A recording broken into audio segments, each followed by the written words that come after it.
Amém. Glória a Deus. Toma seu assento. Pode acender as luzes. EPE Kids, as crianças podem ir. Fundamentos da Fé Cristã, lá com o irmão Alexandre. Todos aqueles que são candidatos ao batismo, pretendem se batizar, vão lá para o Fundamentos da Fé Cristã.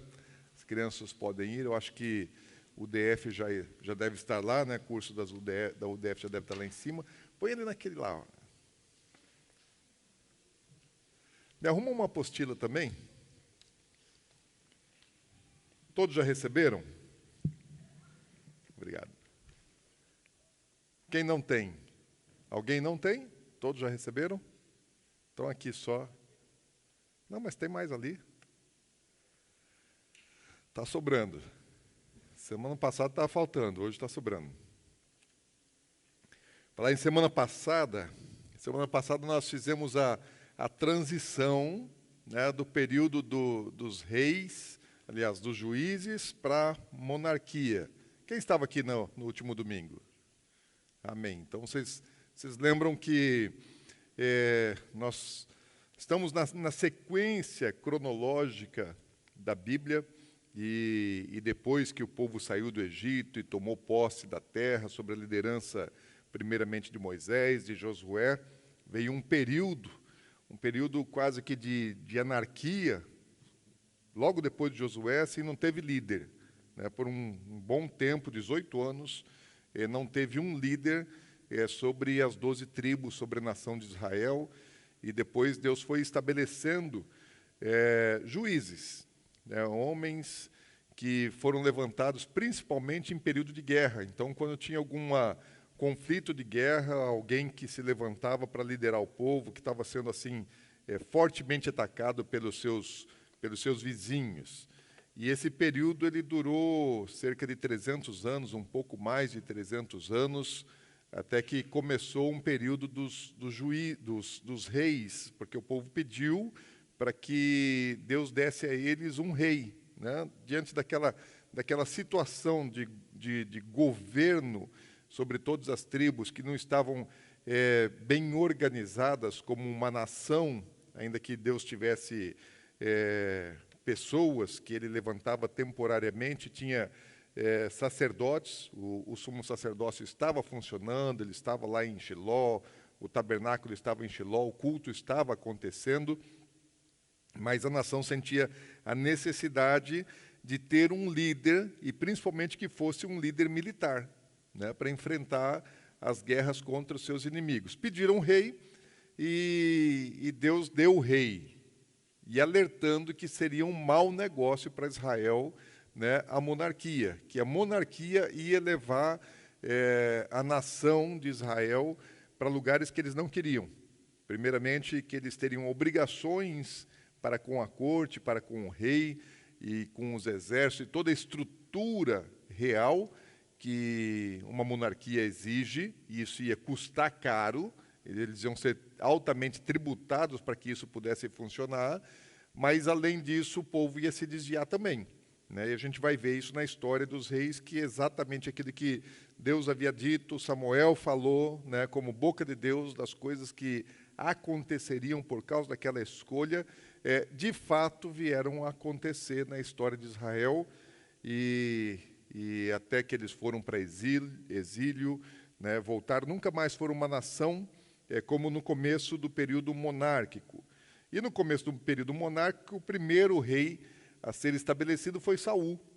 Saul, um homem diferenciado da tribo de Benjamim, que era a menor tribo de Israel, e ele era um maior homem, talvez, em Israel. Todos os outros davam até o ombro dele. Então, era um homem bonito, de boa aparência, grande, forte, que onde ele passava, ele chamava atenção, de uma boa família.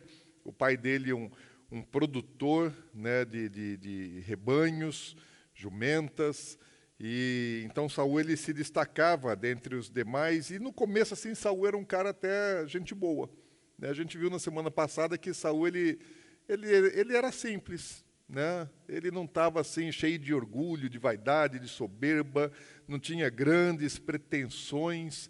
E em relação à própria monarquia, quando Samuel disse para ele, né, que ele seria o rei e o ungiu, ele não fez nada com isso. Ele não saiu se vangloriando, não saiu contando para ninguém, não saiu mandando em ninguém, não saiu prevalecendo em razão da unção que estava sobre ele. E realmente ele recebeu uma unção, né? A Bíblia fala que quando Samuel ungiu, Deus mudou o coração dele, transformou ele em outra pessoa, fez dele um outro homem, pelo Espírito de Deus, e ele permaneceu na simplicidade, até que houve uma guerra, né, e ele reuniu o povo, venceu aquela guerra, e ele se estabeleceu de fato como rei, foi novamente consagrado rei 2 vezes, ele foi consagrado rei diante do povo. Agora, passou o primeiro ano do reinado de Saul. Então, no primeiro ano, logo no estabelecimento do seu reinado, é que ele enfrenta os inimigos de Israel, tem aquela vitória e o seu reino é consumado. Então, ele forma um pequeno exército, né? A princípio, ele tinha 3.000 soldados que eram permanentes com ele, mas não estava acontecendo nada de relevante, de importante assim em Israel no primeiro, no segundo ano, até que se forma uma frente de batalha novamente agora com os filisteus. Então, os filisteus eles vêm para o combate, eles vêm para a guerra contra Israel, e isso porque Jonatas, filho de Saul, o que ele fez? Tinham assim muitas cidades do povo de Israel, porque lembra assim, eles tinham tomado a nação, eles tinham tomado aqueles povos, né? Tinham vários reis, né? Cidades monárquicas estabelecidas ali, eles iam chegando e eles iam derrotando os inimigos, iam expelindo aquelas pessoas da sua terra e iam tomando posse, porque a terra era deles. Deus deu a eles, né, ainda nos dias de Abraão, e agora eles estão tomando posse daquilo que era deles. Então, existiam posseiros ali naquela terra. Por legalidade, o dono da terra tinha dado aquela terra para Abraão, para sua descendência, então eles estão agora tomando posse. Mas eles estavam organizados em tribos. Então, era uma confederação de tribos, não era uma nação estruturada, com um poder central, com um governo central. E muitas cidades acabavam sendo tomadas novamente pelos inimigos, não necessariamente pelos originais. Então, os vizinhos, eles viviam em guerra, né? Então, os vizinhos, eles vinham, atacavam uma cidade, tomavam conta daquela cidade, impunham tributos para aquela cidade, né? Alguns arrancavam olhos, né? Eles acabavam ferindo gravemente algumas pessoas e não os matavam para torná-los inaptos para a guerra, para a batalha. E existia aquele tipo de controle opressor, mas que não era em toda a nação, que era muito regional. E havia uma cidade que estava debaixo da opressão dos filisteus, e ali a opressão era tão grande que eles não podiam lavrar a terra, não podiam manipular metais.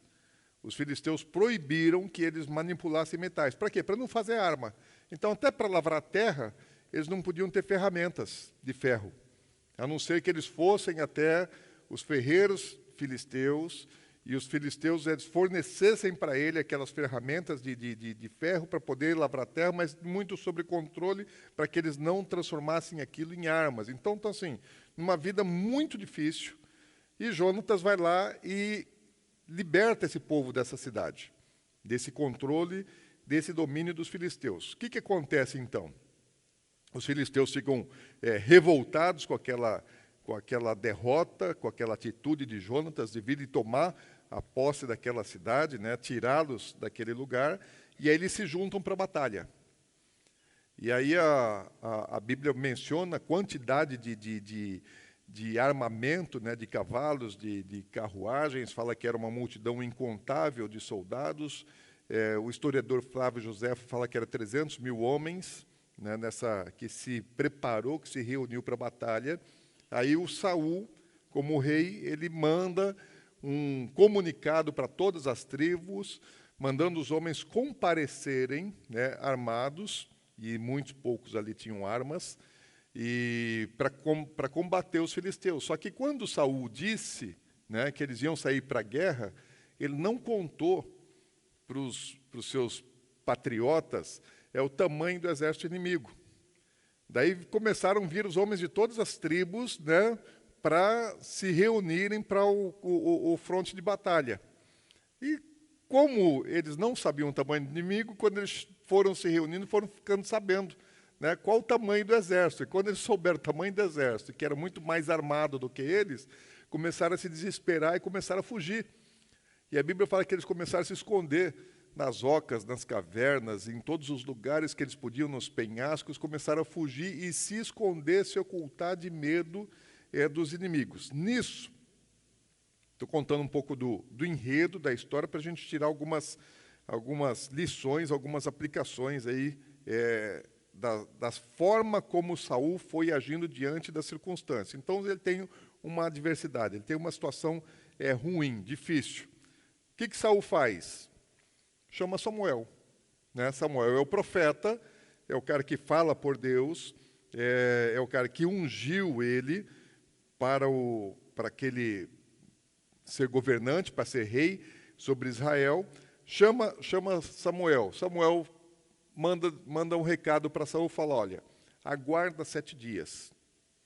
Né? Vou orar, buscar a Deus. Durante 7 dias você vai esperar.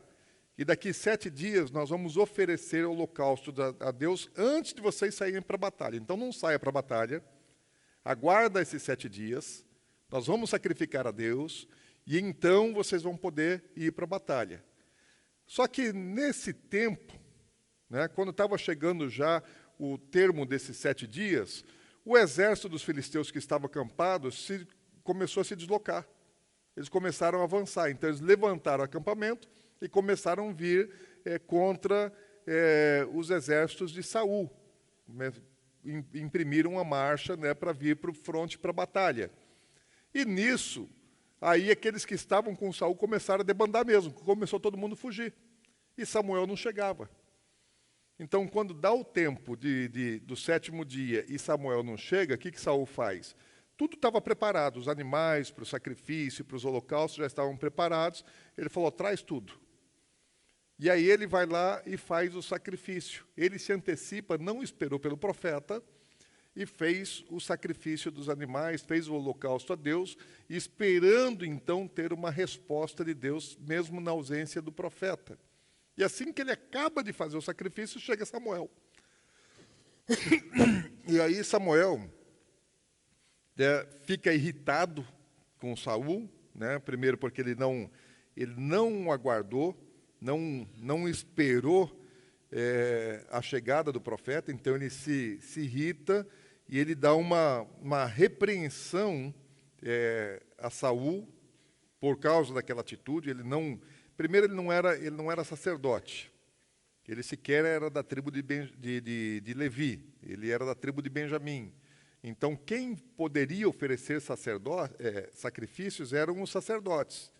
Né? Os profetas, os sacerdotes é quem ofereciam sacrifícios. Saul era rei e ele não estava apto para fazer essa oferta de sacrifício. Samuel vai lá e repreende Saul por causa da sua atitude. Saul, ele reconheceu que errou. Vamos começar a entender agora como é que age o cara diante de algumas circunstâncias. Então, primeiro, pressionado pela situação, ele vai tomar uma decisão. Aí ele reconhece que errou. Foi repreendido pelo profeta, ele admitiu, ele reconheceu o erro dele. Mas, ao mesmo tempo que ele reconheceu o erro, ele começa também a se justificar. Ele começou a colocar desculpa, né, naquela atitude dele. Por que ele fez aquilo? Isso é uma coisa, às vezes, comum na vida da gente, né?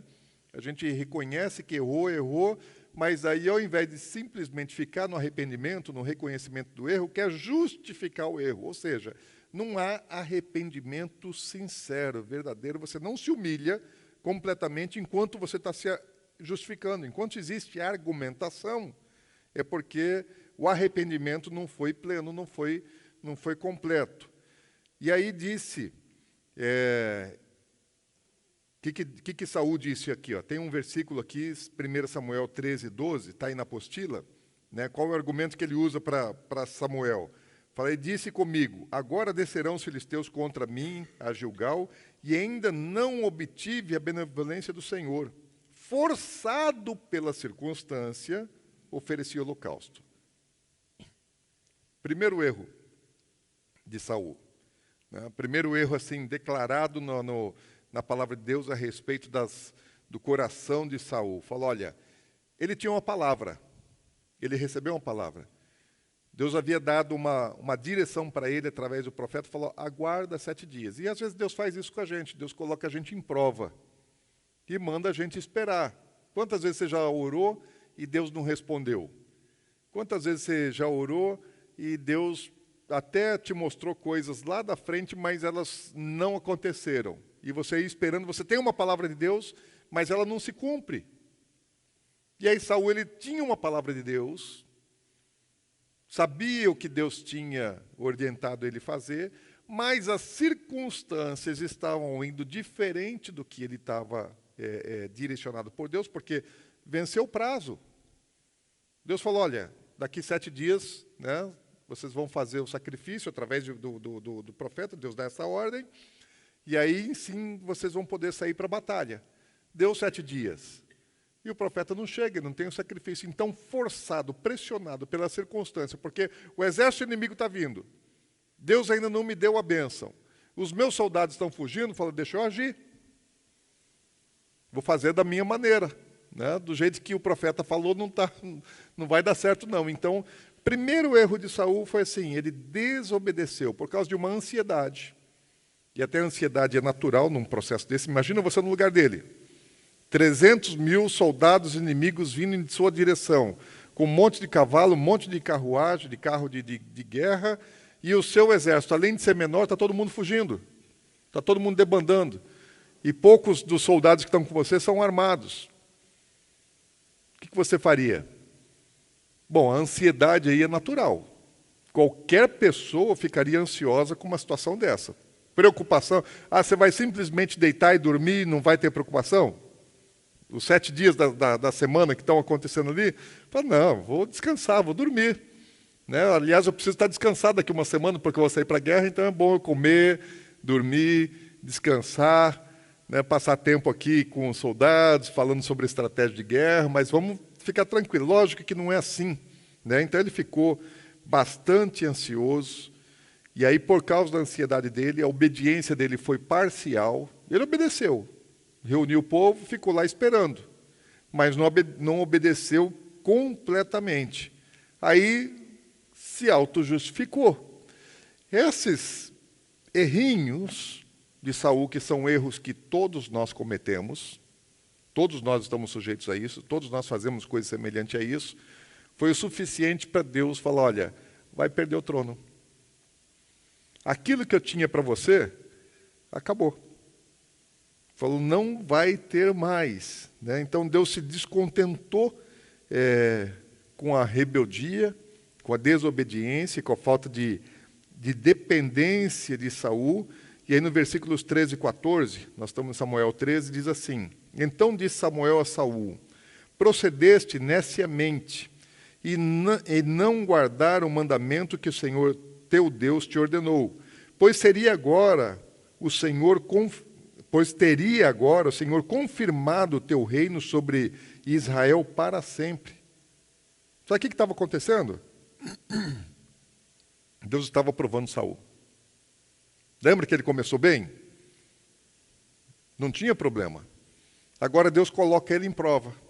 Fala, vamos provar o coração do homem. Até aqui ele estava indo relativamente bem. Ainda que Deus soubesse tudo o que ia acontecer, a gente precisa saber. Deus precisa mostrar para a gente quem somos nós, o que é que está dentro do nosso coração, quem é que habita aqui dentro de mim. Deus sabe, mas eu preciso saber. Então, na verdade, Deus só estava provando Saul. E se ele passasse na prova, o que é que Deus faria por ele?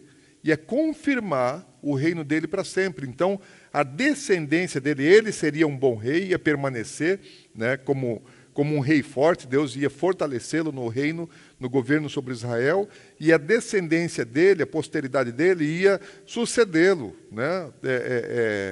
Normalmente, né? Primeiro seu filho, depois neto, bisneto, e assim seria, né, o governo da descendência de Saul sobre a nação de Israel. Mas como ele deu essa titubeada, ele deu essa pequena falha, daí versículo 14 diz assim: já agora não subsistirá o teu reino.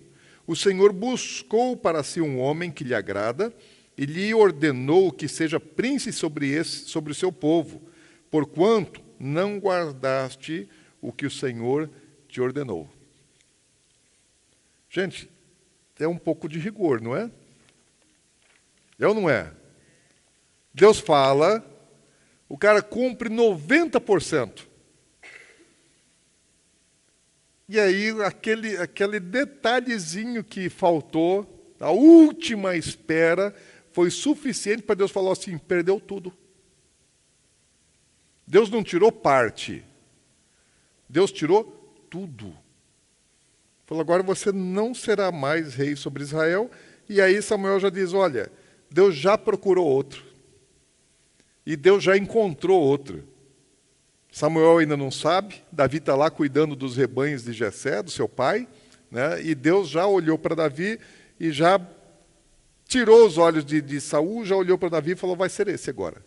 Né? Era para ser ele. Não quis, se deu mal, então eu vou naquele menino ali, que aquele ali ele vai ser fiel para mim. Então, normalmente, gente, quando assim, você pega alguém, né, como Saul, e pessoas como Saul, qualquer um de nós pode ser. Isso é muito comum, né? Isso aí essa é a atitude comum no meio das pessoas. A atitude de Davi é uma atitude excepcional. Nós vamos ver isso na história de Davi, que começa a partir do domingo que vem. Mas uma pessoa que ela é muito boa de argumento, ela é ruim de arrependimento.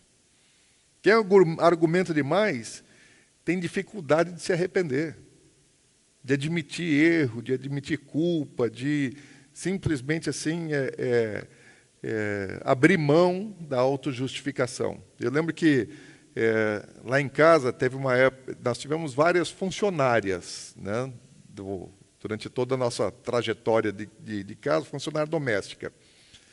E nós tivemos funcionárias assim muito boas de serviço.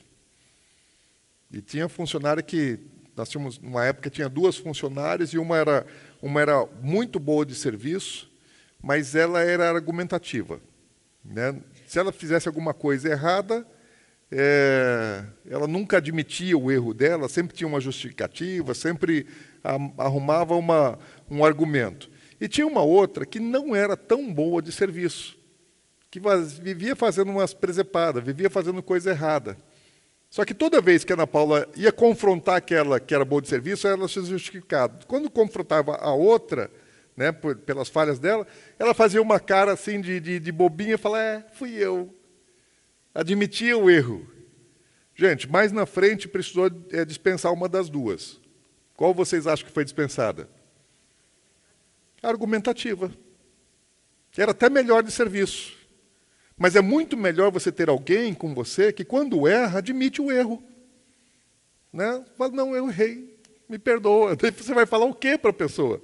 Né? Ela fazia aquela carinha de inocente, de bobinha e tal, e ela era gente boa, a gente gostava dela, vai ficar com a gente boa, ainda que o serviço dela seja menos eficiente. Porque uma pessoa que argumenta muito, que justifica muito, ela não consegue se arrepender. Então, assim, você não precisa de argumentos, você não precisa de justificação. Né? Erro todo mundo comete, então é melhor admitir os erros e pronto, reconhecer. Né? Saul não teve essa habilidade, aí você vê já que aquela humildade que manifestou no início, quando ele foi escolhido para ser rei, já está sendo substituída por um orgulho, por uma soberba. Quando você tem uma palavra de Deus, você tem que ficar com ela. Mesmo que as circunstâncias vão todas contrárias. Mesmo que tudo que está acontecendo ao seu redor está indo contra. Você tem uma palavra de Deus? Então você olha para ela e você foca nela, é seu alvo. E eu aprendi a fazer isso. No ministério, isso aí a gente tem que fazer sempre, né? Na vida pessoal, tem que fazer, e no ministério, a coisa aperta mais ainda. Eu lembro, assim, aqui, por exemplo, para a gente mudar para cá, há um ano atrás, quando a gente saiu lá da Zarã, Deus nos deu a direção, a gente não tinha condição. E depois, diante de todas as situações, circunstâncias, dificuldade de obra, de reforma, de falta de recurso, e todo mundo achando que era uma loucura, né? E eu não olhava para cá. Eu não olhava para a situação, eu não olhava para a circunstância. Falei, gente, Deus falou que a gente vai lá para aquele outro lugar, lá na frente do Dama, onde tem o antigo Pesca e Pague, que antigamente era fazenda e rancharia, e que lá vai ser muito maior. Falei, então eu estou olhando para lá. Se a gente vai para lá, aqui é só caminho de passagem. E se é passagem, nós vamos passar. Vai dar certo. Então, falando, então não vou olhar para a circunstância. Circunstância quer me fazer frear. E todo mundo achava que eu era doido. Todo mundo achava que é louco. Né? Você sai de um aluguel de R$9.000 para um aluguel de R$47.000. É o que a gente paga aqui. 43 no prédio, mais 4 no estacionamento. E lá a gente pagava 9,5. Eu falei, não, você pirou mesmo, ficou maluco. E a gente tinha dinheiro? Não, a gente não tinha dinheiro. Para fazer obra, para fazer reforma? Não tinha, mas eu estou olhando e falando, isso aqui é só passagem, gente, isso aqui é só caminho. Então, se a gente precisa chegar lá, a gente tem que passar por aqui. E aí a gente meteu a cara, bom, vamos em frente, e está dando certo. Né? E ainda tem muito mais coisa. Agora, sim, próxima etapa, nós temos uma escola para fazer. Ano que vem, dia 5 de fevereiro, começam as aulas. Né? Em 2010, Deus falou comigo sobre a escola. 2010. Então, já vamos para 9 anos que Deus falou comigo sobre a escola. Então, é vontade de Deus, eu tenho certeza. Tem uma palavra de Deus sobre a escola, que ia ser de berçário a seminário. Então, vai começar com 0 a 5. E pergunta nós temos as condições para fazer a escola? Não, mas dia 5 de fevereiro começa a aula, gente. Né? Simplesmente as circunstâncias não vão dizer para a gente o que a gente tem que fazer. Nós vamos pela fé. E funciona, gente, dá certo. É só ouvir Deus e não olhar para as circunstâncias. Se você tem uma palavra de Deus, caminha nela. Vai funcionar, vai dar certo. Saul começou a duvidar. Né? Ele foi estabelecido para ser rei. Deus havia prometido para ele que ele seria um rei conquistador vitorioso. E ele aí fraquejou. E mesmo sendo assim, desaprovado por Deus, Saul, Deus foi lá e deu vitória, né, para o povo. Resumo da situação do conflito ali. Jonatas, o filho de Saul, tem uma estratégia, ele tem uma coragem, uma ousadia, ele vai lá e por causa da ousadia de Jonatas, a guerra ela é vencida. Né? Então, os judeus acabaram vencendo aquela guerra, e aquele exército grandioso dos filisteus teve que bater em retirada. Depois disso, o que acontece? Vamos ver no processo como é que a vida de Saul vai se desenvolvendo, alguém que está na liderança, que está na frente, com poder, porque agora o governo dele está, de novo, fortalecido. Não foi ele que venceu a guerra, mas foi o filho dele, por uma estratégia do filho dele. Mas ele, lógico, ele recebeu as glórias, porque ele é o rei. Né? Os soldados eram soldados dele, o filho era o filho dele, enfim, é o príncipe de Israel, que seria o sucessor dele no trono. Agora, Samuel de novo chega para Saul, numa nova situação, lembra Saul, fala, Saul, é o seguinte, foi Deus quem te colocou rei. Você foi escolhido para governar essa nação por Deus, não se esqueça disso. E você está num lugar que não te pertence, pertence a Deus. Você é um representante, você está aqui exercendo uma autoridade delegada por Deus para a sua vida. Então, você tem o dever, a obrigação de obedecer a Deus em tudo. Ok, Saul? Entendido? Sim, está entendido. E a próxima missão sua, então, Saul, é a seguinte, agora você vai ter que se vingar dos amalequitas. Deus está dando uma ordem que por causa do que os amalequitas fizeram quando o seu povo saiu do Egito. Vocês lembram que quando o povo saiu do Egito, eles entraram no deserto, e eles caminharam em direção a Israel, e os amalequitas saíram para combater Israel, que estava fugindo do Egito. Então, deixaram para trás o Egito, chega no deserto, os amalequitas combatem contra Israel. E Deus falou assim, deixa estar, eu vou me vingar dos amalequitas que se levantaram contra o meu povo. E isso passaram muitos anos, né? Passaram séculos até. E agora Deus fala assim, agora é hora da vingança. Lembra da minha promessa? Então, eu quero agora exterminar os amalequitas da face da terra, porque se levantaram contra o meu povo. E eu não quero que sobra ninguém. Então, Saul, é para você ir lá matar todos os homens, as mulheres, as crianças, os animais, não é para deixar nada. É terra arrasada. Os amalequitas têm que sumir, têm que desaparecer da face da terra. Eles não vão mais ser contados entre os homens. Então, Saul vai lá e faça isso, ok? Tudo bem, vamos lá, reunir o exército. Às vezes muita gente pensa assim, e esse é um episódio que eu já vi muitas pessoas falando assim, que Deus ele agia de uma maneira diferente no Antigo Testamento do Deus do Novo Testamento. Tem gente até que pensa assim, que Deus ele era de um jeito no Antigo Testamento, daí Jesus veio no Novo Testamento, pregou o Evangelho, Jesus recebeu, Deus ele recebeu o Evangelho, se converteu e mudou. A Bíblia diz que Deus é imutável. Deus é o mesmo, ontem, hoje e sempre, que não há variação nenhuma em Deus. O Deus do Antigo Testamento é o mesmo Deus do Novo Testamento, gente. Não tem diferença. O que tem diferença é a nossa mentalidade e a nossa cultura. Lógico que Jesus ele trouxe uma explicação das razões das coisas do Novo Testamento, no Evangelho. O que não muda Deus. Deus nunca deixou de ser rigoroso. A gente que criou uma imagem de que Deus deixou de ser rigoroso depois do Evangelho. Quando chega no Novo Testamento, Deus não é mais rigoroso, que Deus ele agia com um rigor como esse, né? Fala um rigor extremo de exterminar completamente um povo, séculos depois do mal ter sido praticado pelos seus antepassados, falando assim, eu vou tirar, porque Deus não é um Deus de uma geração. Deus é geracional, de todas as gerações. Deus ele olha a coisa do ponto de vista de eternidade. Por isso que na EPE a gente estuda a Bíblia pensando o passado, presente e futuro dentro de um só conceito de reino. É um reino sempre eterno. É um reino que está sendo exercido. Deus está no governo, Deus está no controle. Agora, as pessoas elas acreditam que Deus mudou e Deus não mudou. Porque se Deus lá no passado fazia isso, daqui a algum tempo, Deus vai pegar os pecadores e vai lançar no lago de fogo. Eternamente. Então, é menos rigoroso o Deus do Novo Testamento, que fala sobre o juízo final, que fala sobre o lago de fogo?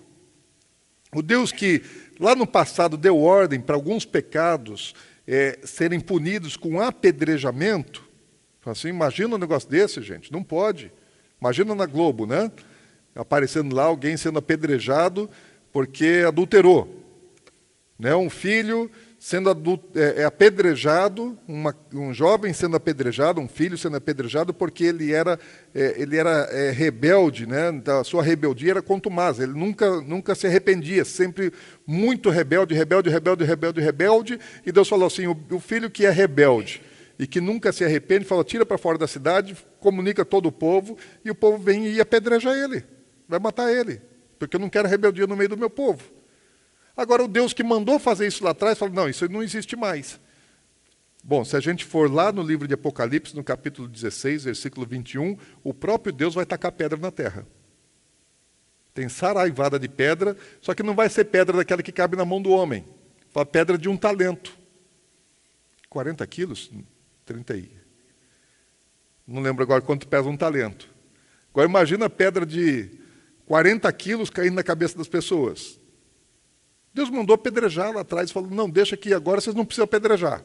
Jesus falou, olha, quem não tem pecado, atire a primeira pedra. Minha garganta. Jesus falou, olha, quem não tem pecado, atire a primeira pedra. E ele poderia ter atirado a pedra porque ele não tinha pecado. Mas ele não apedrejou. Ele deu a oportunidade do arrependimento. E é assim que Deus faz. Deus sempre tem tolerância de tempo conosco para o arrependimento. Mas não havendo arrependimento, o rigor e o juízo dele vai se completar. Então, o que é que nós estamos vivendo hoje? Um tempo que a Bíblia fala assim, um período da graça.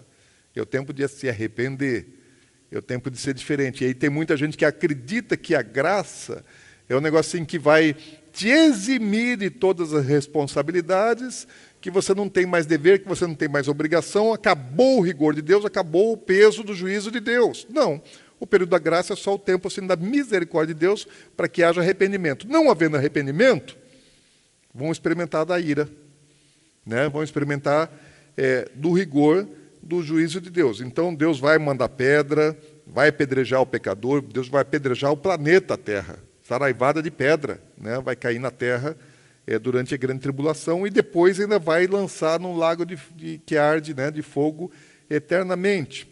O problema é que a humanidade, o ser humano, principalmente depois de alguns pensadores, de alguns filósofos, né, relatividade, né, entre o bem e o mal, o certo e o errado, não existe certo, não existe errado, tudo é meio relativo.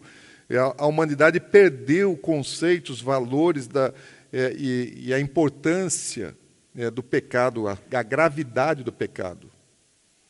A agressão, né, contra Deus, a rebeldia, desobediência a Deus é algo extremamente grave. Deus nunca disse que ia diminuir a gravidade da desobediência.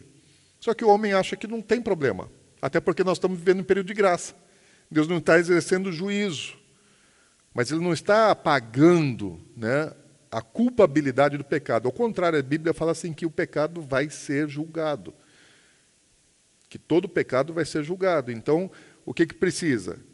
Né? Precisa arrependimento e abandono do pecado. Não havendo arrependimento e abandono do pecado, a dívida continua. E o ser humano, a raça humana hoje, ela não entende a gravidade do pecado e as consequências do pecado. E até acha que os seus pecados, seus erros não são assim tão graves. E por não serem tão graves, não podem ser castigados. E quando são castigados, acham que o juízo é injusto. Isso vai acontecer, vai ter muita gente que vai estar lá no inferno e vai estar blasfemando contra Deus, achando que não poderia ser condenado ao inferno, que Deus agiu de maneira injusta. Eu já, da minha parte, eu tenho consciência do seguinte, se eu sei que eu vou para o céu, mas vai que eu dou uma de Saul, né? Erro, peco, pego o caminho de Saul, porque a gente nunca sabe o que a gente vai fazer dia de amanhã, por isso você tem que cuidar o tempo todo. Eu já disse lá atrás para Deus, falei, Deus, eu sei que eu mereço o inferno.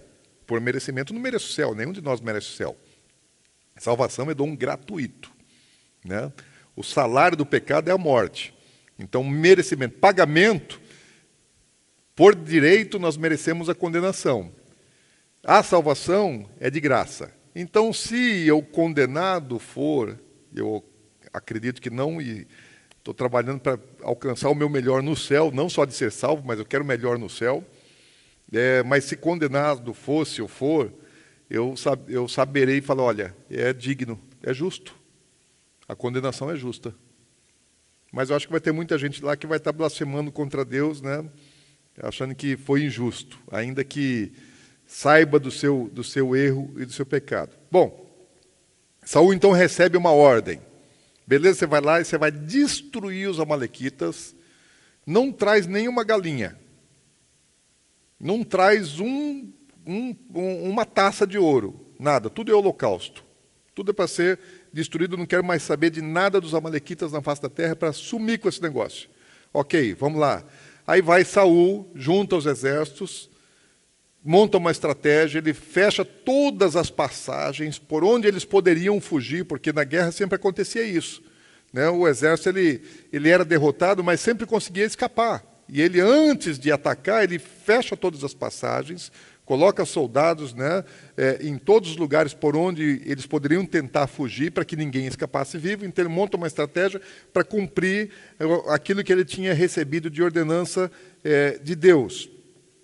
Só que ele entra, vence a guerra e realmente eles matam todos. Mas aí o rei Agag, né, o rei dos Amalequitas, segundo Flávio Josefo, diz que era um cara lindíssimo, diz que era um cara de muita formosura, diz que é um cara de excelente aparência em tudo. E aí Saul ficou impressionado com o cara. E aí ele usou de misericórdia, de clemência com o rei. Ele não quis matar o rei, né, matou todo mundo, mas o rei ele usou de clemência e ele trouxe o rei também como um troféu. Né? Aqui, porque isso era uma coisa comum. Quando um exército vencia outro, entrava, dominava sobre aquela terra, pegava o rei e trazia ele de maneira humilhada, mutilado, então de maneira envergonhada. Isso era um troféu de guerra, né? De uma conquista. Está aqui, aquele que era o rei poderoso está aqui debaixo dos meus pés. Então isso era uma coisa muito comum naquele tempo. Então ele traz o rei Agag de volta, e o povo vendo, os soldados vendo que o próprio Saul, ele fez uma seleção daquilo que ele vai poupar, então eles viram assim, aquele cavalo é melhor do que o meu já está um pangaré. Eu vou ficar com aquele cavalo bonitão lá. Eu falar, aquela vaca lá, essa aí é boa de cria, vou levar essa aqui vai ser uma vaca lá que vai aumentar o meu plantel. E começaram a selecionar, aquele cabrito lá está bom, né? Está gordo, então vai dar um bom churrasco. E eles começaram a separar aquilo que interessava para ele, utensílios, coisas de valor, que eles viram, isso aqui me serve. Começaram a juntar. Despojo de guerra, que era uma coisa normal. Despojo de guerra era o pagamento, era o salário para os guerreiros. Né? Eles não eram, no passado, os guerreiros eles não eram remunerados como os soldados de hoje. Então, como que eles ganhavam? Eles ganhavam pelo despojo de guerra. Só que Deus falou, não tem despojo. Saul desobedece. Os seus soldados também desobedecem. E aí Saul volta, né, cheio de glória, fala, cumpri, fiz tudo aquilo que Deus tinha mandado. Então ele vem com aquela alegria, festejando, que destruíram os amalequitas, que lá no passado perseguiram o seu povo, então se vingaram como Deus havia os ordenado. Só que na terra, Saul está cheio de glória, e no céu Deus está irado com ele. Deus está irritado, está olhando para esse cara assim, está festejando lá, está celebrando, parece que está tudo bem, né, porque você conquistou alguma coisa, nada deu errado para você, e acha que você tem a aprovação de Deus. Nem sempre, quando as coisas aqui na terra estão indo muito bem, e aparentemente Deus está te abençoando, quer dizer que Deus esteja em teu favor, que Deus esteja te aprovando. Existem situações em que está tudo ruim na terra e Deus está aprovando. Existem situações que parece que está tudo muito bom e você não tem a aprovação de Deus. Porque a aprovação de Deus depende da obediência. Sempre. É obediência, gente. Não tem como fugir disso. Não tem outro caminho, não tem outra alternativa. Tem que obedecer. E Saul, ele mais uma vez obedeceu em parte. A sua obediência não foi completa. Aí Deus disse para Samuel, falou, olha Samuel, me arrependo de ter colocado Saul no trono, porque ele pisa as minhas ordens para fazer a própria vontade. Ele sabe dos meus mandamentos, das minhas ordens que eu dou para ele, mas ele põe isso para baixo do pé dele e faz a vontade dele. E Deus não deixa de considerar isso, gente. Saul é um exemplo para as nossas vidas. Um cara que começou aparentemente bem, o orgulho foi crescendo na cabeça dele, a soberba, o poder, o domínio, a glória, né, as pessoas gritando o nome dele. E aí, Saul, mais uma vez, reconhece, errei, mas de novo justifica, e fala assim, eu errei por causa do povo. Eles é que começaram a pegar as coisas. né? E aí, assim, eu errei, mas foi por causa, de novo, o povo, circunstância, pressão popular é que me fez errar. Então, assim, ele sabia o que Deus queria, mas o povo também tinha uma vontade diferente da vontade de Deus, e ele achou que era mais conveniente fazer a vontade do povo, porque também era dele, do que fazer a vontade de Deus. Vou agradar as pessoas. E assim também se agradava. Agradando as pessoas, ele estava, na verdade, se agradando e estava desagradando a Deus. Então ele, errei. Mas, de novo, mais uma vez, vem o cara aí com argumentação, com autojustificação, e Deus reafirmou que ia tirar ele do trono. Lembra que Saul ele foi nomeado rei, foi aclamado rei 2 vezes. Né? Primeiramente Deus ungiu ele de maneira secreta, depois ele foi aclamado rei, e depois da primeira vitória, da primeira batalha dele, ele novamente foi aclamado rei. Então, por 2 vezes ele foi aclamado rei. E como ele foi aclamado rei 2 vezes, Deus disse 2 vezes também que ele perderia o trono. A primeira, na guerra anterior, e agora Deus falou assim, perdeu o trono. Né? Não vai ficar. Né? Eu já o rejeitei e ele não vai ficar. Então, segunda vez, Deus já o rejeitou. Já havia rejeitado, mas como ele havia sido aclamado 2 vezes, Deus também resolveu declarar a sua rejeição por 2 vezes. Ainda que ele tivesse argumentado, justificado e até reconhecido o pecado, ele não obteve o perdão de Deus, porque Deus conhecia o coração dele. Está lá em 1 Samuel 15, 22, diz assim, porém Samuel disse, tem porventura, porque ele disse que os animais que eles estavam trazendo era para sacrificar. Falou, nós pegamos o melhor para oferecer sacrifício a Deus. E Deus não tinha pedido sacrifício. Daí Samuel pega e fala assim, tem porventura o Senhor tanto prazer em holocaustos e sacrifícios, quanto em que se obedeça a sua palavra? Eis que o obedecer é melhor do que o sacrificar, e o atender melhor do que a gordura de carneiros. Muitas vezes a gente usa esse texto, né? Usa esse versículo, é bem conhecido, fala, olha, obedecer é melhor do que sacrificar. De onde que vem? Dessa situação. Ele fala uma justificação para um erro dele, para uma desobediência. Fala, não, estamos pegando isso aqui para oferecer sacrifício para ti. O senhor não está entendendo, Deus, nós estamos querendo te agradar. Estamos querendo te dar o melhor, fazer holocaustos. Que é diferente. Eles mataram todos os animais lá no campo de batalha. Mas agora, quando fala assim, vou fazer holocausto, eu vou colocar no altar de Deus, vou sacrificar, vou matar do mesmo jeito, Deus. Só que eu quero matar agora em holocaustos, em sacrifício ao Senhor. Deus falou, não pedi isso. Ele falou, não quero sacrifício. Eu quero obediência. Eu não estou interessado na gordura dos carneiros. Eu estou interessado na obediência, na fidelidade. Deus não aceita, Deus não recebe oferta, sacrifício com a intenção de comprá-lo. Deus não está à venda. A vontade dele não vai mudar. Então não adianta eu querer oferecer, convencer Deus através de nenhuma entrega, de nenhuma doação. E às vezes isso aí tem gente que até tenta fazer isso.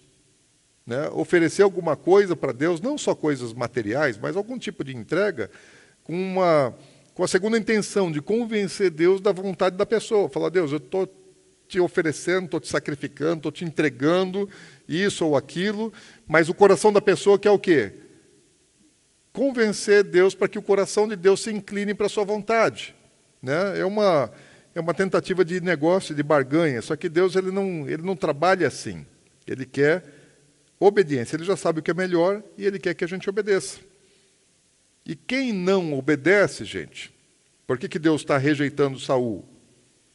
Porque Deus estabeleceu Saul como o rei sobre Israel.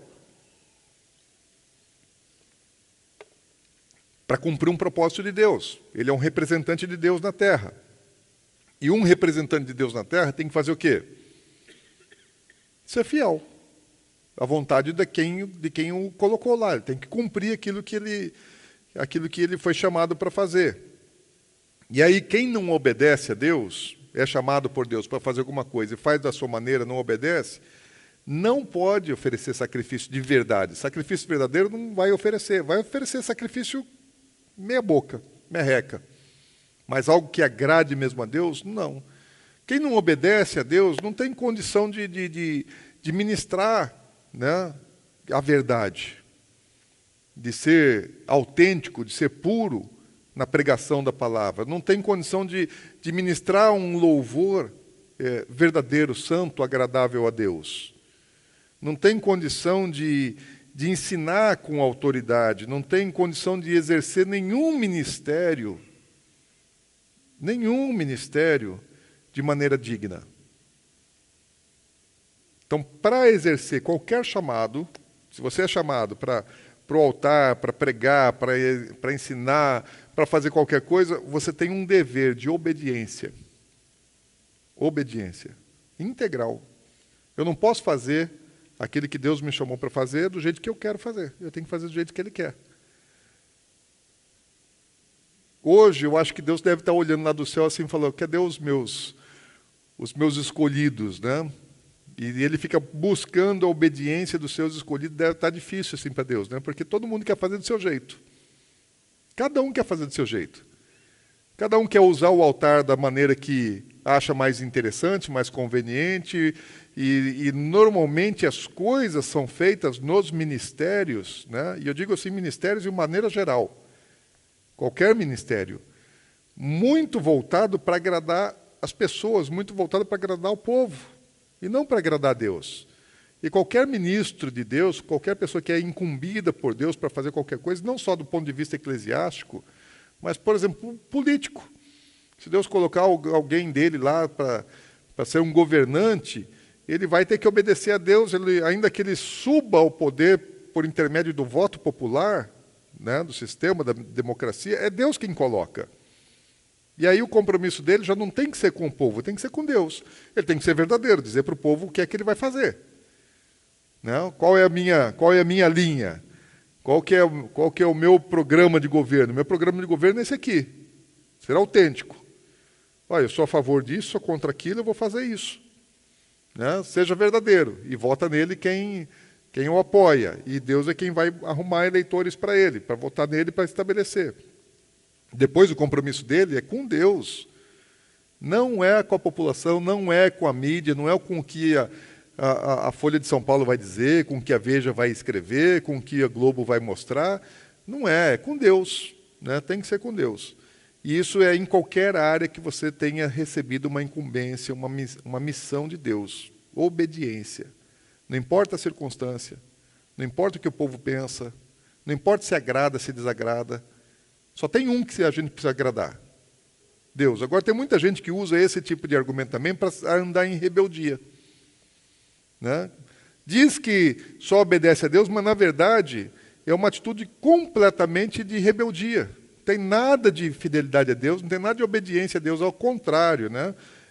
Deus ele não trabalha no ambiente de rebeldia, Deus não usa rebelde. Deus usa pessoas que se submetem, se sujeitam. Esse é um princípio, a gente viu isso na semana anterior, né? Não vamos reensinar a lição de domingo passado, mas Deus ele precisa da subordinação, e a gente precisa saber se sujeitar às autoridades instituídas, constituídas por Deus. Eu imagino assim, Deus deve estar com muitos Saúls, né? Espero não ser um. Né? A gente tinha que querer ser como Davi. Semana que vem começamos a estudar a vida de Davi. Eu acho que está cheio de Saul, gente. Né? Assim, autojustificação, argumentação, fazer a vontade própria, agradar as pessoas e pensando que estão fazendo a vontade de Deus, pensando que estão obedecendo a Deus. O fato de obedecer a Deus 99% não é obediência. Quanto por cento faltou para Saul obedecer a Deus? Quantos milhões de pessoas morreram ali? Né? Ou milhares de pessoas, ou quem sabe milhões de pessoas. Milhares, muitos milhares. E ele salvou um só. Eu falei, não, foi 99,9999% eu fiz, Deus. Né? Só poupei um de todos os que o Senhor disse. Lembra que lá na frente tem um cara né, que tenta destruir a nação de Israel. Vocês lembram dessa história? No livro de Esther. E quem é o cara que está lá na frente tentando destruir os israelenses? Um amalequita. Ué, mas não era para ter destruído? Alguém escapou mais aí. Então teve a Amalequita aí que, destruir, acabei. Não, não acabou. Se tivesse cumprido integralmente o mandamento, lá na frente não teria um Amã, né, um Amalequita, tentando destruir novamente Israel, porque os Amalequitas eram inimigos de Israel, e Deus sabia disso. Então falou, vou exterminar o inimigo. Vou acabar com isso aí, né? Então Saul ele não cumpriu completamente a ordenança, o mandamento que tinha recebido de Deus. Mas se gloriou diante do povo, dizendo que tinha feito. Agora ele é repreendido por Samuel. O que Samuel faz? Reconheceu a culpa, tentou convencer Samuel de que o erro dele foi por causa das pessoas. Estou arrependido, Samuel, vamos fazer o seguinte, vamos fazer o sacrifício a Deus. E Samuel não queria ir com ele, o abandonou, e ele argumentou, e ele pressionou, forçou, Samuel, vamos fazer o sacrifício a Deus. Né, vem comigo. E o que ele pede? Então disse Saul, pequei. Admitiu o erro, sim, pequei. Honra-me, porém, agora, diante dos anciãos do meu povo e diante de Israel, e volta comigo para que adore o Senhor teu Deus. Samuel, pequei. Mas como pecador, vem me honrar. É isso que ele está dizendo, falar, eu errei, mas eu preciso ser honrado agora diante do povo. Vem comigo oferecer sacrifício a Deus para que o povo não me veja como um pecador, mas que o povo me veja como um cara glorioso. O coração do cara, onde é que está? Cheio de... Já está dominado pelo poder. Né? O poder corrompe. O poder corrompe. E Saul, ele no começo estava indo bem, mas agora o cara está com o coração completamente corrompido. Ele tinha muito mais necessidade da aprovação popular. Ele não pede assim, ele não quer agora o perdão de Deus. Ele não busca, ele não se prostra, ele não faz igual Davi vai fazer lá na frente. Quando Davi peca, o que Davi faz? Ele tira a roupa de rei. Né? Ele se despe da condição real e ele veste saco e mete cinza na cabeça e mete a cara no chão. E ele se prostra, ele vai buscar arrependimento e perdão de Deus. E Saul não. Saul ele fala assim, ele quer a coroa na cabeça, eu pequei, mas vamos lá agora e me honra diante das pessoas. Ele está muito mais interessado em ser aprovado pelas pessoas do que ser aprovado por Deus. Davi não estava interessado em ser aprovado pelas pessoas. Davi estava interessado em ser aprovado por Deus. O que está acontecendo com o coração de Saul aqui? Ele está achando que aquela função de rei é um direito dele. Que governar o poder e as pessoas se tornou um direito dele. Na verdade, nunca foi. Nós não temos o direito sobre aquilo que Deus nos dá. O direito sempre é de Deus, é um privilégio que nós recebemos. Então, ele está lá porque Deus estabeleceu. Saul foi advertido a respeito disso por Samuel. Falou, olha, foi Deus quem te colocou aí, então seja obediente. E agora ele está lá, né, achando, não, eu tenho o governo, eu tenho o direito, ele está querendo se estabelecer. Fala, independentemente agora de Deus, foi Deus quem o pôs, mas ele não quer mais agora permanecer por causa de Deus, mas permanecer por causa de um direito dele pessoal e de uma aprovação do povo. Como se a nação pertencesse a ele é o rei, ele é o dono da nação, o povo pertence a ele. Na verdade, não. A nação pertence a Deus, o povo pertence a Deus. Sempre foi. Deus nunca abriu mão do povo. Só delegou uma autoridade, uma competência para ele agir durante um tempo como governante. Agora, Samuel, ele gostava de Saul. Ele tinha uma boa afeição por Saul. E ele se lamentou profundamente pela situação que Saul estava. Mas Samuel amava muito mais a Deus do que Saul. E como Deus abandonou Saul, o que Samuel faz? Eu não vou ficar grudado no cara. Porque Saul queria que Samuel ainda ficasse lá do lado dele, bajulando e apoiando ele. Tem o sacerdote do meu lado me dando apoio, porque é o cara de Deus, então a nação precisa ver que Deus está do meu lado, porque o Samuel está do meu lado. E Samuel, sabendo que Deus não está mais com Saul, Samuel sai de perto de Saul, ele abandona, ele vai embora. Volta para sua casa e nunca mais procura Saul. Deus rejeitou? Ok, então também vou rejeitar. Aí o que vai acontecer? Samuel ele é chamado por Deus para ungir aquele que Deus havia escolhido. Você conhece a história, né? Samuel ele vai lá na casa de Jessé, Deus ordena que ele vá na casa de Jessé. Samuel, apesar de ser um homem de Deus, ele também é humano, e quando ele chega, ele vê o primeiro filho de Jessé, ele acha que o filho mais velho de Jessé seria o rei de Israel. Por quê? Porque era alto, bonito, né? Era formoso, então era um cara que tinha a aparência física de um rei, acha que é aquele, porque Samuel, mesmo sendo o homem mais íntimo de Deus, olha só, quem era o homem mais perto de Deus na face da terra? Samuel. O grande representante de Deus na terra era Samuel. O grande profeta de Deus era Samuel. Só que Samuel ele enxerga como homens. E a aparência engana o próprio Samuel, o homem íntimo. Então, assim, por mais próximo que você seja de Deus, por mais que a gente conheça Deus, que a gente caminhe com Deus, a gente não enxerga como Deus enxerga.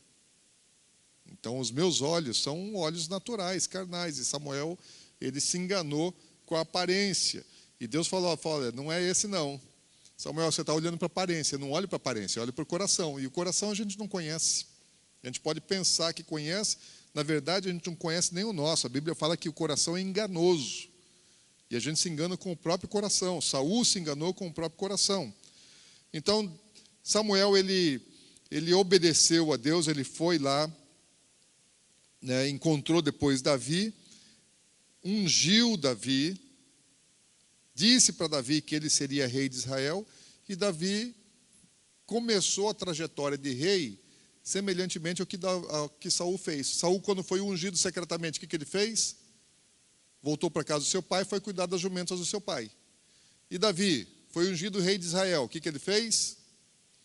Foi cuidar dos rebanhos do pai. Ele não foi lá para o palácio e falou, rei, dá licença aí, agora eu é que sou o rei, fui ungido por Deus, me dê a coroa, se afaste do trono, porque você já perdeu o seu trono. Deus já te rejeitou, agora o rei sou eu. Falou, não, ele foi cuidar do rebanho. Então, começaram iguais. Do mesmo jeito que Saul começou, Davi começou. O início da trajetória dos dois reis foi muito parecida. E a Bíblia diz que o Espírito de Deus que estava sobre Saul o deixou. Deus rejeita. Lembra que quando ele foi ungido, Deus transformou Saul num outro homem? Deus mudou. E fala que ele virou uma outra pessoa, porque o Espírito de Deus veio sobre ele. Agora esse Espírito de Deus que estava sobre Saul, sai de Saul e vai para Davi. Então ele recebe a unção, agora ele é um cara ungido. E o lugar onde estava o Espírito de Deus em Saul, o que aconteceu? Ficou vazio? Veio um outro espírito. Veio um demônio da parte de Deus. Deus ordenou um espírito aí para perturbar, né, a Saul, e o historiador Flávio José fala que é como se a sensação que Saul tinha é como se esse espírito ficasse tentando esganá-lo o tempo todo, que era 24 horas o espírito tentando esganá-lo. Né? E a Bíblia fala que é um espírito que o atormentava. Então ele vivia atormentado. Perdeu o Espírito de Deus por causa da rebeldia. E aí agora ele ganha um espírito atormentador. Tem muita gente que às vezes está passando luta, um monte de problema, mas assim, não olhou ainda que lá atrás, né, cometeu rebeldia contra Deus, desobediência, frustrou um projeto que Deus tinha para a vida da pessoa. e ela está lá passando tormentos na vida e não se arrependeu de verdade. Qual o problema de Saul? Porque o arrependimento dele nunca foi sincero, nunca foi verdadeiro. E por causa desse tormento que Saul estava passando, olha como é que Deus trabalha com estratégias.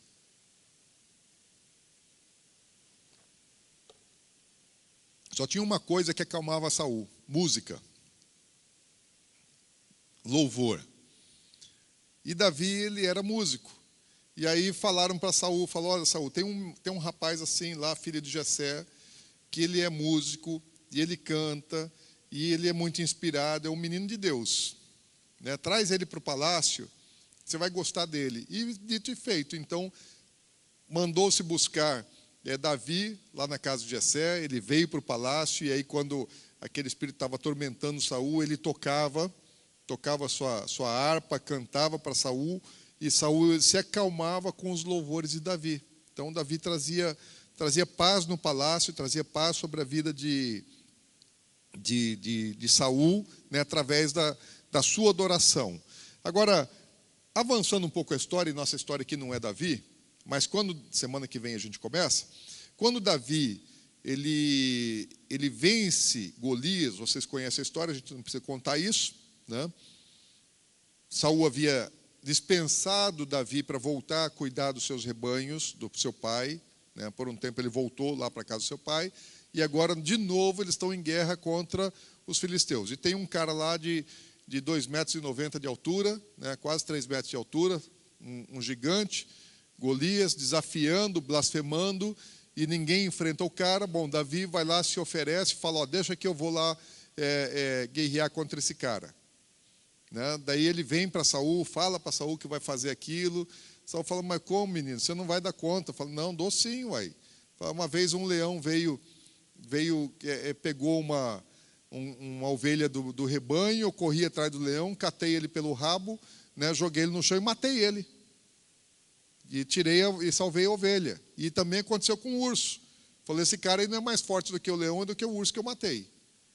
Então, deixa que eu vou para lá. E Saul acreditou, ele estava tão convicto de que ele podia matar Golias, que Saul permitiu, quis colocar armadura nele, não deu certo, o negócio desengonçado, pegou lá 5 pedrinhas, e você conhece a história, ele venceu Golias. Com isso, qual era a questão de Saul? Aprovação popular, orgulho, vaidade, soberba. E o que acontece? Quando Davi ele vai lá e mata Golias, daí o povo todo começa a clamar a Davi. Fala, olha, porque daí eles perseguiram os filisteus e mataram os filisteus quando morreu Golias, e agora todas as mulheres estão cantando assim, fala, olha, Saul matou 1.000, mas Davi matou seus 10.000. Então Davi começou a ser mais aclamado pelo povo do que Saul, e isso aí encheu ele de ciúmes, de inveja de Davi. E logo, o que entra no coração de Saul agora? Violência. Desejo de matar aquele que cuidava dele, aquele que o acalmava, que o servia. Olha o processo. Desobediência, agora se torna um homem cruel, violento, quer matar Davi, mas ele não podia. O Davi é o cara popular, ele não pode simplesmente meter uma espada em Davi agora. Ele precisa de uma estratégia para poder sair ileso desse negócio. Daí ele fala, olha, Davi, é o seguinte, você é um cara tão jóia, que eu vou dar minha filha, né, em casamento para você. E Davi, lógico, se interessou, estava interessado na jovem, na moça, falou, mas eu sou pobre, não tenho dinheiro para pagar o dote. Falou, não tem problema não. Né, você vai lá e me traga lá 100 prepúcios de filisteu, vai lá e pede para alguns filisteus lá que se oferecerem voluntariamente, fala que você quer fazer a cirurgia de fimose neles. Né? Pega uma faca afiada, vai lá, né, fala, olha, eu vim aqui para fazer... Não, é para guerrear. Então, o que Saul queria? Queria que Davi saísse à guerra e assim ele morresse, né, por causa de um propósito. Não, só porque ele precisava arrancar 100 prepúcios de filisteus. E Davi foi, né, pegou seus soldados lá, seu grupamento, foi lá e trouxe 200. Vai que veio um grudadinho no outro, né? Então, para não errar na conta, trouxe 200. Teve que matar 200 filisteus para poder pagar o dote, para se casar com a filha de Saul. Sabe que mais tarde esse negócio pegou Davi também, né? Porque para se casar com a moça lá, né, ele teve que Saul queria que Davi morresse. Na verdade, a intenção de Saul era matar Davi. Mandou ele para a guerra para ver se assim ele morresse e pronto, acabou o problema. E Davi não fez isso depois, lá na frente? Saul tinha um desejo oculto no coração. Davi depois também teve um desejo oculto no coração. Por causa do pecado dele, né, com Batseba, ele quis matar Urias e manda Urias para o fronte de batalha e Urias morre. E Urias morre com muitos soldados. Né? Urias não morreu sozinho. Urias ele era um comandante. O comandante não é o que vai sozinho, é o que vai à frente do pelotão. Então, junto com Urias, morreu muita gente. Então, aquilo que Saul tentou fazer com Davi, Davi conseguiu fazer com Urias. Então, Davi tinha problema também. Não é que Davi ele era perfeito, Saul era horrível e Davi era perfeito. A diferença estava no coração, porque Davi ele se arrependia. Ele se prostrava. Quando ele foi confrontado pelo profeta, porque Deus usou Samuel para confrontar Saul. E quando Deus usava Samuel para confrontar Saul, ele se justificava e não mostrava arrependimento. Aí Deus usou Natã para confrontar Davi. E o que Davi fez? Se justificou? Não, se arrependeu. Cara no pó. Se sentiu o cara mais miserável, o cara mais pecador. Então o problema não estava na prática do erro, porque pecador todos somos. Mas o coração que reconhece o pecado se arrepende e se amargura por causa dos seus próprios erros. Saul culpa o povo. E Davi fala, não, culpado sou eu. Ele não tinha vaidade, não tinha orgulho, ele era um cara humilde. Aí, a sequência da Bíblia, são vários capítulos depois aí, 8, 9, 10 capítulos, que você vai ver assim, a decadência de Saul, e Saul agora, de maneira escancarada, está tentando matar Davi. A Bíblia vai gastar aí, se não me engano, 8, 9 capítulos só para destacar a perseguição de Saul, tentando de todas as maneiras matar Davi, Davi tentando fugir de Saul, tendo oportunidade de matar Saul e não matando. Bom, essa parte da história vocês já conhecem. E aí, como é que acaba a vida de Saul? Então, primeiro assim, desobedece, se torna um homem cruel, violento. A determinação da vida, o foco, o objetivo da vida dele como rei agora era um só: matar Davi. A única coisa que ele queria fazer na vida agora, tudo que a Bíblia relata que Saul passou a fazer daí para frente, Davi se tornou fugitivo, teve que sair do palácio, né, deixou a esposa para trás, filha do rei, passa perambulando, vai morar no meio dos filisteus, finge de louco, né, todas essas coisas que você conhece na história de Davi. Agora, durante esse período da fuga de Davi, da perseguição de Saul, assim Saul ele perdeu completamente o juízo. Um erro quando começa na vida de uma pessoa e não há alinhamento, ajustamento, não há arrependimento, a tendência é cada vez ir mais para o fundo do buraco. E a história de Saul é triste.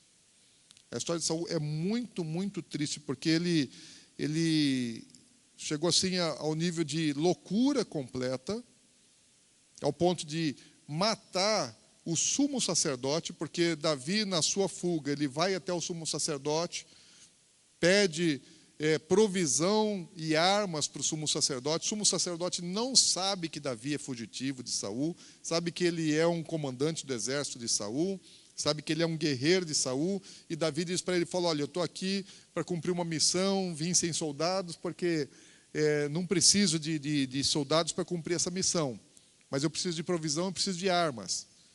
E o sumo sacerdote não tinha armas, né? Não era o papel do sumo sacerdote portar armas, mas tinha lá a espada de Saul, de Golias.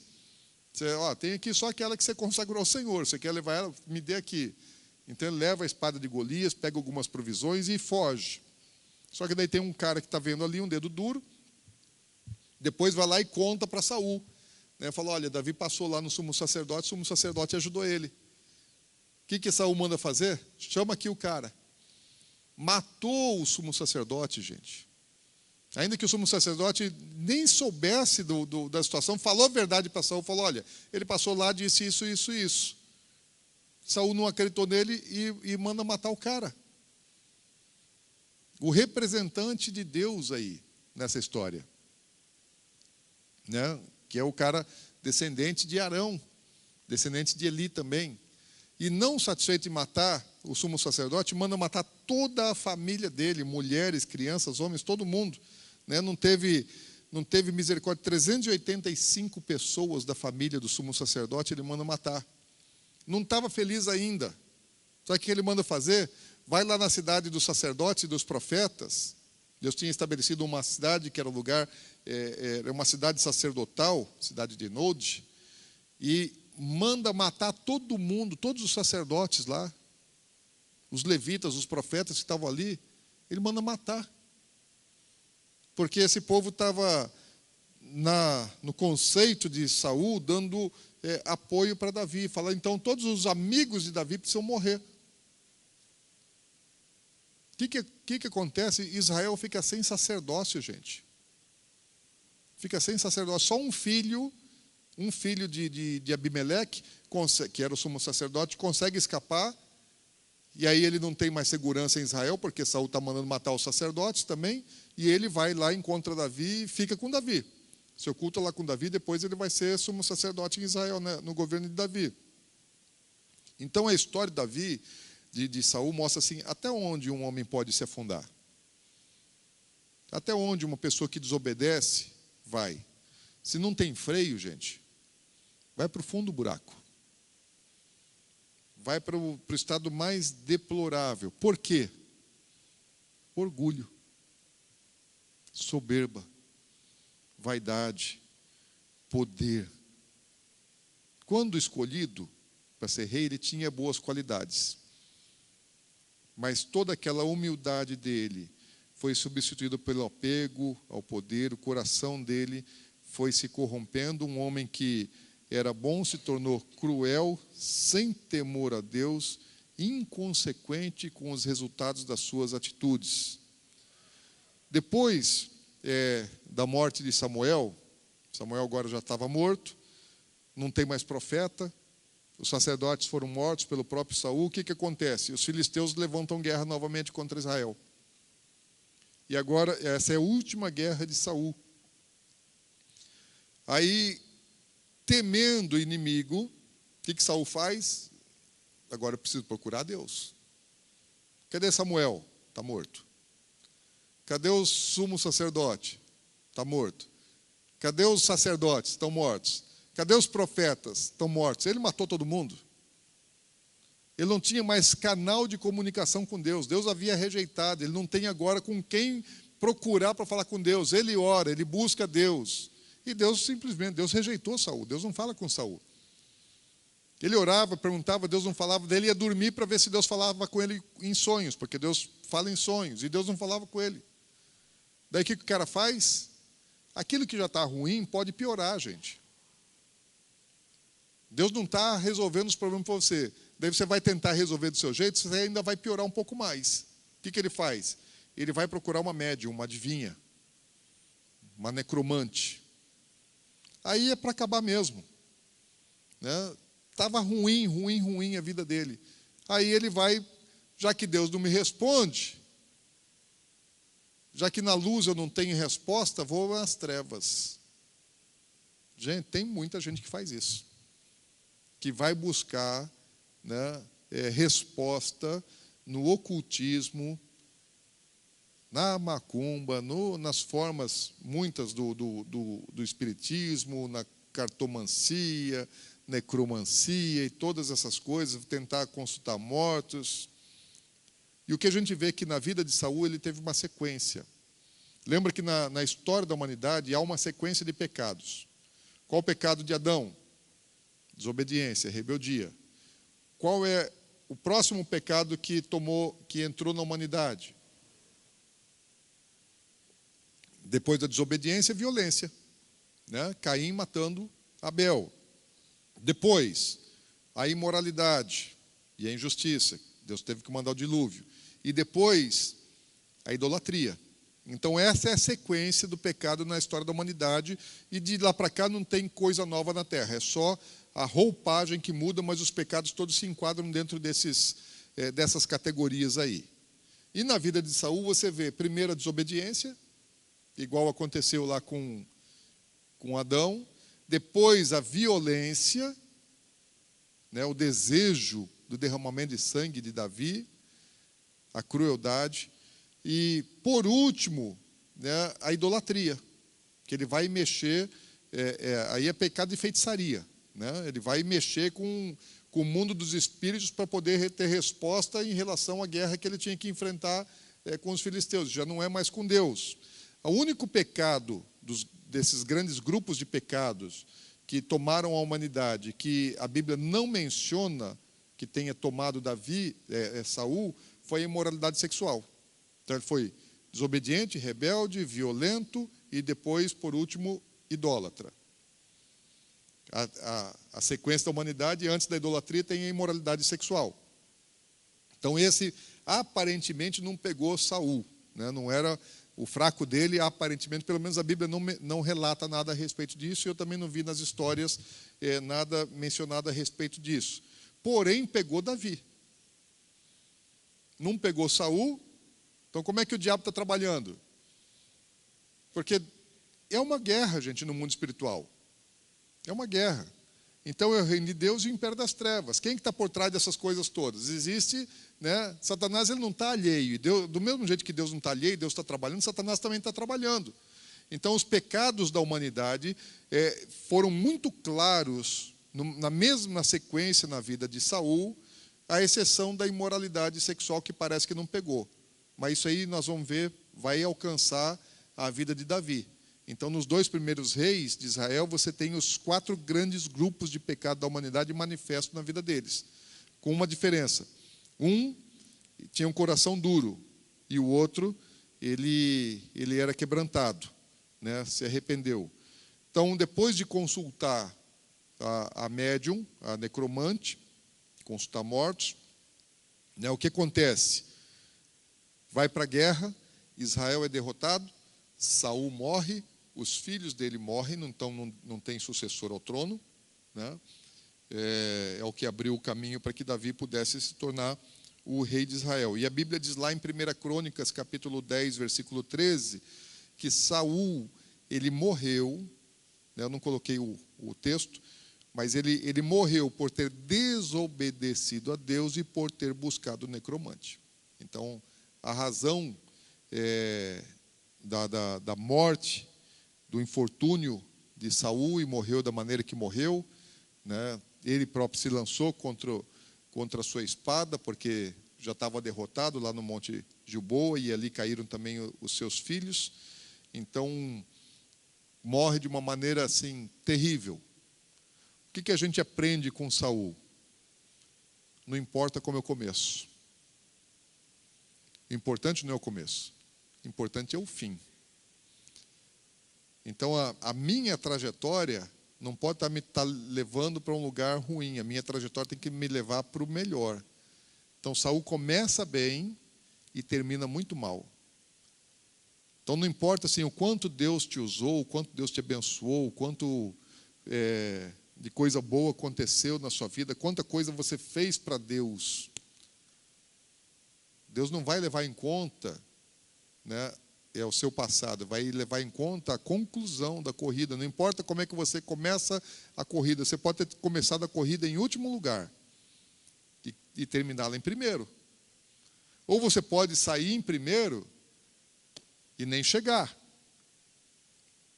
Quem vai levar o prêmio é quem cruzar a linha de chegada. Quem chega em primeiro, não importa como saiu, importa como chega. E assim é na nossa vida. Não importa como está agora. Importa como é que você vai completar a sua vida. É o que Paulo dizia. Paulo fala assim, eu tenho uma meta, eu tenho um alvo. Não que já tenha alcançado, mas estou correndo para ele. E ele fala, não que já tenha alcançado. Eu falei, eu corro para o alvo. E ele fala assim: eu esmurro o meu próprio corpo, para porventura eu tendo pregado a muitos, venha eu mesmo ser depois desqualificado. Olha o temor que tinha no coração de Paulo. Paulo conhecia as histórias. Ele fala: não quero ser igual Saul, que começa bem e depois termina mal.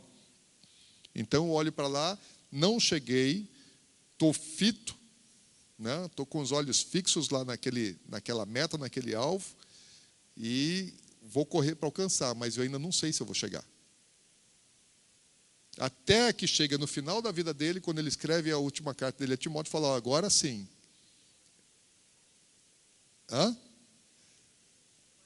Agora sim. Corri e guardei a fé. Aí ele fala: agora sim, agora já posso ser entregue. Estou indo para casa, já venci a guerra, já venci a batalha, agora não tem mais como perder. Né? Agora não perco mais, agora não tem mais curva, não tem mais onde derrapar, agora já estou chegando no final, né? Já passei. Então a nossa vida tem que ser assim. Não importa como a gente começa, importa como a gente termina. E eu tenho que ter temor, porque quem acha assim que já está tudo bom, que já venceu, que já conquistou, está correndo um risco terrível. É um risco muitíssimo grande, muitíssimo grande. Eu tenho que olhar lá na frente e falar: eu preciso chegar lá. Não olha para a circunstância, não olha para a situação, precisa chegar lá. Né? Circunstância e situação não pode te governar. Não pode te governar, não pode te dominar, porque as circunstâncias normalmente vão te levar para o lugar errado. Se olhar para a situação temporária, passageira, né, vai te fazer tomar decisões equivocadas, erradas, vai se desviar do propósito de Deus. Tem que crer, tem que ter fé, olhar lá na frente e caminhar naquela direção. Amém? Perguntas, comentários, contribuições? Ninguém, gente? Espera lá, pastor, está chegando aí o microfone.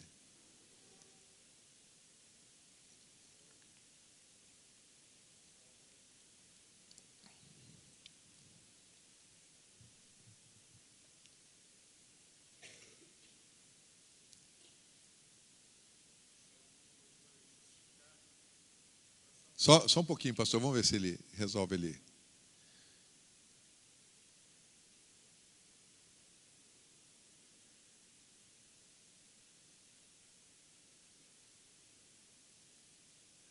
Nada?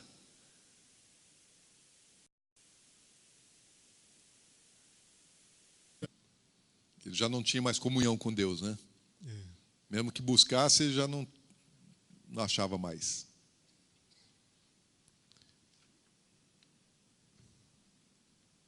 Quem mais? Todo mundo com dó do Saul? Como o senhor falou, né, pastor? A questão da ansiedade e a falta de paciência. E a gente vê nessa história que Saul ainda governou 40 anos, depois que Deus já tinha tirado dele a unção. E Davi, que já era o escolhido, esperou durante todo esse tempo. Né? E tantas vezes a gente vê na história que Davi teve oportunidade de matar Saul, né? Porque ele estava sendo perseguido, ele poderia ter se voltado, e ele sempre com temor de Deus. Né? Ele sempre dizia: não sou eu que vou levantar a minha mão contra o escolhido de Deus, o ungido. Ele ainda considerava Saul o ungido de Deus, né? Ele tinha sido ungido, ele já tinha perdido a unção, e, no entanto, Davi sempre honrou Saul até o final da sua vida, e esperou quase 40 anos para começar a governar no lugar de Saul. Quer dizer, a ansiedade e a precipitação não eram fatores, né, que dominavam Davi. Ele foi paciente, temente, e esperou o momento que ele foi levantado por Deus para governar Israel. Né? 40 anos esperou.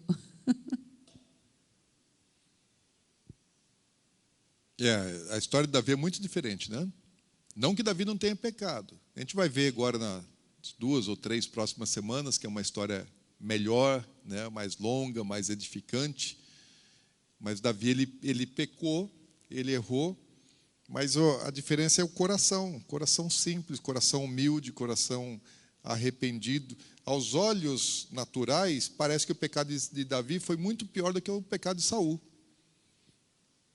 Porque Saul, ele aparentemente obedeceu em tudo. E Davi também desobedeceu a Deus. Porque desobedeceu os 10 mandamentos.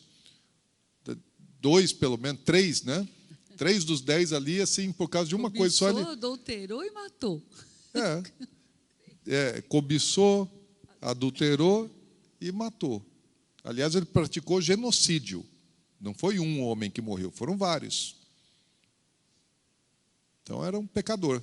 Foi por causa desse pecado, pastor, que depois Deus não deixou ele construir o templo? Falou que ele tinha as mãos cheias de sangue? Ou porque ele já tinha combatido antes também, né? Muitas guerras antes, quando ele era ainda o comandante do exército de Saul, né? Porque a gente vê que depois, quando ele já se tornou um homem, ele governava as tropas de Saul, né? Ele ia para a batalha. Ele nunca perdeu uma guerra. Todas as guerras, 100% das guerras que Davi lutou, ele venceu. Então, assim, tinha muito sangue na mão dele. Mas talvez você fez pensar uma coisa interessante. Talvez o que Deus estivesse falando não era em relação a todo o sangue dos inimigos, mas o sangue de Urias, né, e dos seus próprios soldados. Talvez. Faz sentido. Provavelmente esse tenha sido um pecado determinado, porque... de não construir o templo. Porque tem algumas coisas que a gente ouve, por exemplo, como que Deus julgaria os homens que têm matado outros numa guerra, quando eles estão a serviço no exército, né? E estão lutando. E eles são obrigados a matar. Davi não foi condenado por causa das guerras. Ele só foi considerado impuro para a construção da casa de Deus, né? Deus não o condenou por causa das guerras e das mortes, mas ele não era puro, né, cerimonialmente puro para a construção do templo. Só fazendo uma brincadeira. Davi ganhou todas as guerras, mas perdeu para uma mulher, né, pastor? Viu uma mulher ali e perdeu a batalha dele para uma mulher. Isso é muito comum.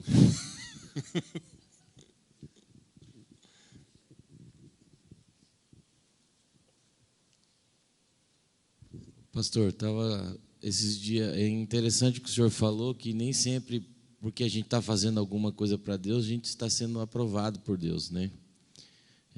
Mostra que Saul, ele profetizou, ele andou entre os profetas, ele fez coisas em Deus, né? Os olhos de Samuel, até o senhor falou, né? E a Bíblia fala que Samuel gostava dele, tinha afeição por ele, né? Mas isso não impediu ele desse declínio, né? Ao ponto dele buscar... Eu conheço pessoas que já experimentaram a graça, já profetizaram, já andaram na luz e hoje segue o mesmo declínio de Saul, né? Como que, se a gente não toma cuidado, a gente pode... não é porque eu estou na igreja, eu falo em línguas, eu já trabalhei na igreja, que o diabo não pode levar a gente a uma condição de declínio semelhante à dela, né? Às vezes a gente tem um falso engano porque já experimentou uma parte da graça, que eu não posso perder a minha salvação, né? Tem gente que fala, é aquela questão do universalismo, né? Estou salvo para sempre, não acredito que o salvo, né? Que é a questão do calvinismo. Não acredito que o salvo perde a salvação. Perde sim, a gente pode ser corrompido pelo diabo, né? O diabo corrompeu quem estava na eternidade, não vai corromper seres humanos comuns como a gente, né? Então, eu acho bem forte isso aí que o senhor falou. Amém, gente? Mais alguém? Lá atrás.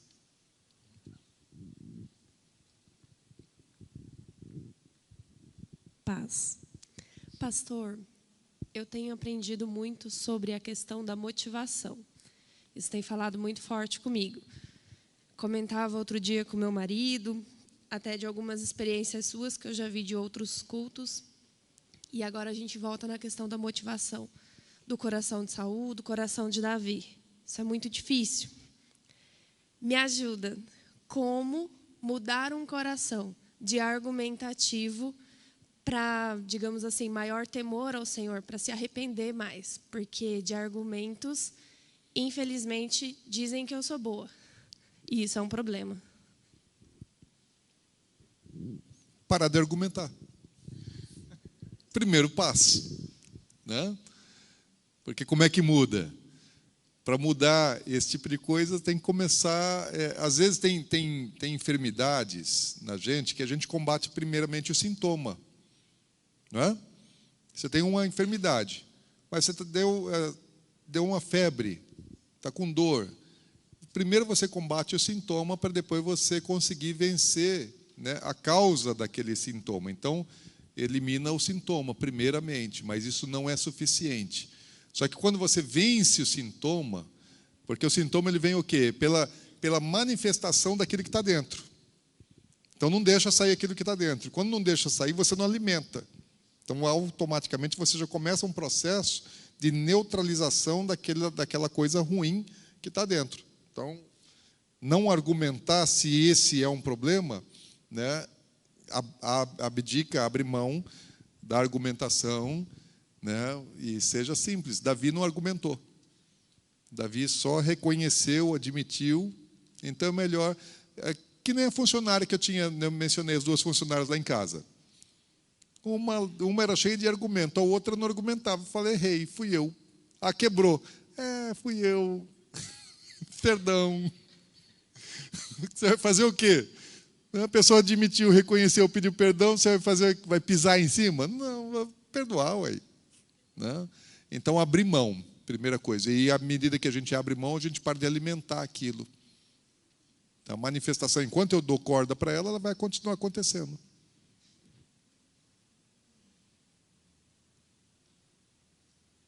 Mais alguém?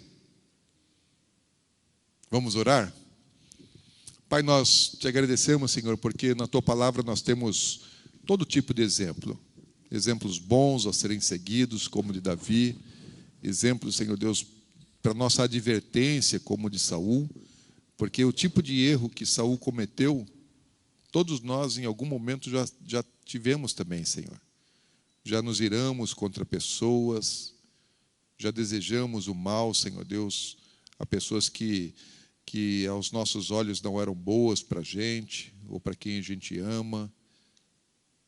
Por menor que seja o sentimento, Senhor, eu sei que esse tipo de coisa já entrou no nosso coração, de agradar pessoas, de fazer coisas que fossem agradáveis aos outros, necessidade de aprovação, de aceitação, todas essas coisas fazem parte da alma humana, mas elas são perniciosas, nos fazem mal, Senhor, elas enfermam o espírito e podem levar à morte. Então, que nós pedimos, Senhor, dá-nos graça, sabedoria, para sabermos lidar, Senhor Deus, com essas questões e rejeitarmos a inclinação da nossa alma, da nossa carne e fazermos diferente do que Saul fez. Senhor, não queremos terminar mal. Senhor, podemos até ter começado mal, mas nós queremos terminar bem.